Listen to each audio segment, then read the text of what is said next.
Hello बच्चों। हमारा प्रश्न है, दो परमाणु समभारिक कहलाते हैं यदि उसके परमाणु क्रमांक समान हो परंतु परमाणु द्रव्यमान संख्या भिन्न हो।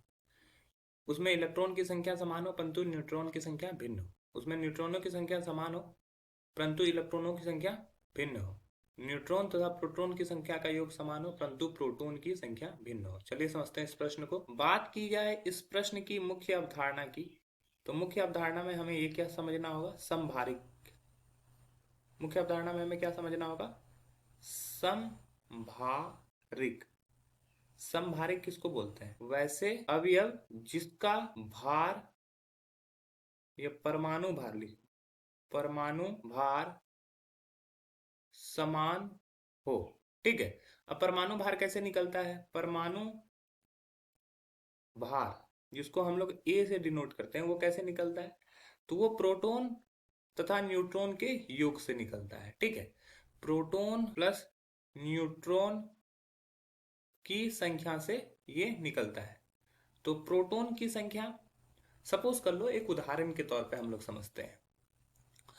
तो जैसे कि कार्बन C6 14 और नाइट्रोजन 7 14। ठीक है।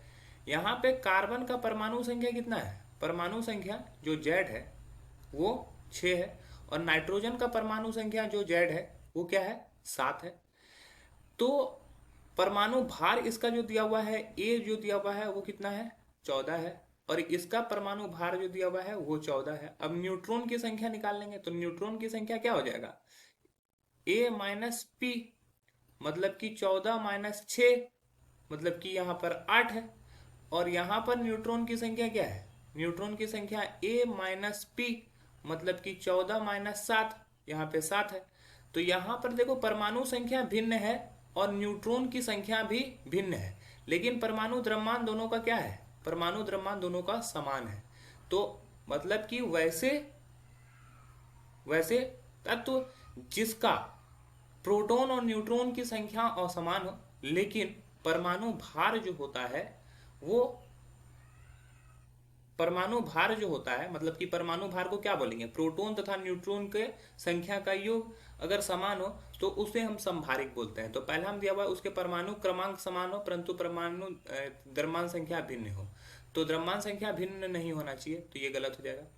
दूसरा है उसमें इलेक्ट्रॉन की संख्या समान हो, इलेक्ट्रॉन की संख्या पर डिपेंड नहीं करता है, परमाणु भार जो होता है इलेक्ट्रॉन की संख्या पर डिपेंड नहीं करता है, तो ये गलत हो जाएगा। उसमें न्यूट्रॉन की संख्या समान हो परंतु इलेक्ट्रॉन की संख्या भिन्न हो, न्यूट्रॉन की संख्या पर सिर्फ परमाणु भार डिपेंड नहीं करता, न्यूट्रॉन तथा प्रोटॉन की संख्या पर डिपेंड करता है, तो अतः यह भी गलत है। और आखिरी है प्रोटॉन व न्यूट्रॉन की संख्या का योग समान हो, बिल्कुल प्रोटॉन और न्यूट्रॉन का योग जो है यहाँ पर दोनों जगह पे समान है। ठीक है।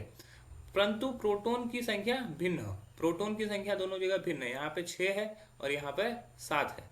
तो ये हमारा यही उत्तर सही हो जाएगा। आशा है यह प्रश्न आपको समझ में आया होगा। धन्यवाद।